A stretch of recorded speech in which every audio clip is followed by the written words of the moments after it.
بسم اللہ الرحمن الرحیم۔ مہوش روم کا دروازہ کھول نہیں رہی تھی۔ مہوش کی امی بار بار دروازہ کھٹکھٹا کر گئی، لیکن مجال ہے جو مہوش نے ایک بھی سنی۔ مہوش کھاتے پیتے گھرانے سے تعلق رکھتی تھی۔ جب سے ہوش سنبھالا انڈین ڈرامے ہی اس کا پسندیدہ مشغلہ تھا۔ مہوش کی امی اس کے سارا دن ڈرامہ دیکھنے پر اسے کوستی رہتی تھی، لیکن کیا مجال ہے جو مہوش کسی کی سنتی۔ یہاں تک اذان آ رہی ہوتی تو اس وقت بھی ٹی وی کی آواز تیز کر کے ڈرامہ دیکھ رہی ہوتی۔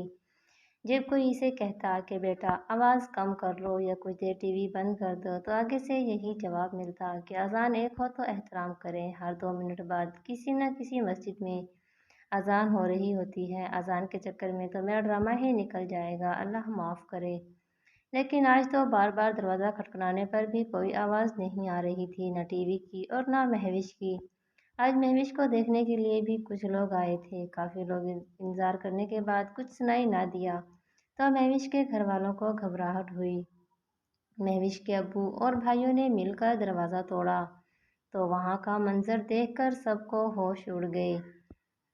مہوش نیچے گری ہوئی تھی اور ٹی وی اس کے اوپر تھا۔ ٹی وی کے ہٹانے پر معلوم ہوا مہوش کو مرے ہوئے کافی ٹائم ہو گیا تھا۔ پورے گھر میں کہرام برپا تھا۔ میت کو جب نہلانے کے لیے عورتوں نے اٹھایا تو نرم نازک سی مہوش کسی سے اٹھنے میں نہ آئی۔ سب عورتوں نے مل کر پورا زور لگایا، لیکن کیا مجال ہے جو مہوش کو اٹھا پایا۔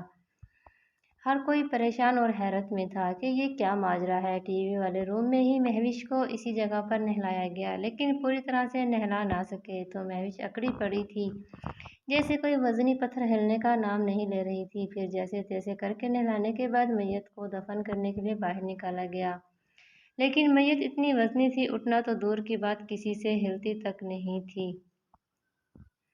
سب توبہ توبہ کر رہے تھے، طرح طرح کی چہم گوئیاں ہو رہی تھی۔ لڑکی نے آخر ایسا کون سا گناہ کر دیا جو میت بھاری ہو گئی؟ جتنی منہ اتنی باتیں۔ میت کے عزیز و اقارب الگ پریشان تھے، یہاں تک کہ دم درود پڑھ کر دیکھ لیا، کوئی فائدہ نہیں ہوا۔ عورتوں سے پورا کمرہ بھر گیا۔ ایسے میں کسی عورت نے کہا بہن اس ٹی وی کو تو ایک سائیڈ پر رکھو، فرش پر پڑا ہے، کمرے میں پہلے ہی جگہ نہیں ہے۔ 2 عورتوں نے مل کر ٹی وی کو جیسے ہی اٹھایا تو سب عورتوں کی چیخ نکل گئی۔ کچھ عورتیں تو مارے ڈر کے باہر کو بھاگی۔ ٹی وی کا اٹھانا تھا کہ مہوش اوپر کو اٹھی۔ وہاں پر ایک عورت عامل تہجد گزار تھی، وہ سارے معاملے کو سمجھ گئی۔ اس نے سب کو سمجھایا، پھر جنازہ اٹھایا، لیکن جنازہ دیکھ کر لوگوں نے کانوں کو ہاتھ لگایا، کیونکہ ٹی وی آگے آگے تھا اور جنازہ پیچھے۔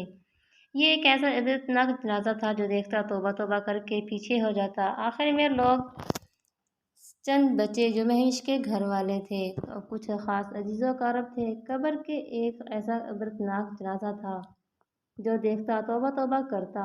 آخر میں صرف چند لوگ بچے جو مہوش کے گھر کے افراد اور کچھ خاص عزیز و اقارب تھے۔ قبر کے پاس آ کر پہلے ٹی وی کو اتارا گیا، پھر میت کو۔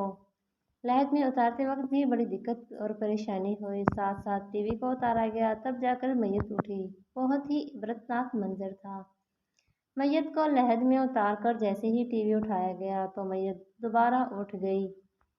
وہاں ایک مفتی صاحب بھی تھے جنہوں نے جنازہ پڑھایا۔ ان کے مشورے پر ٹی وی کو بھی ساتھ ہی دفنا دیا گیا۔ آخر ایسا کیوں ہوا؟ ایسا کون سا گناہ کیا مہوش نے؟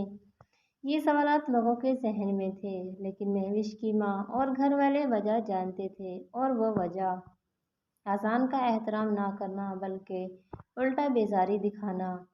اللہ کو پسند نہ آیا۔ اللہ ہمیں بھی اذان، قرآن اور حدیث کا احترام کرنے کی توفیق فرمائے اور ہمارا خاتمہ ایمان پر ہو، آمین۔ دعاؤں میں یاد رکھنا۔ ملتے ہیں اگلی ویڈیو میں۔ اللہ حافظ۔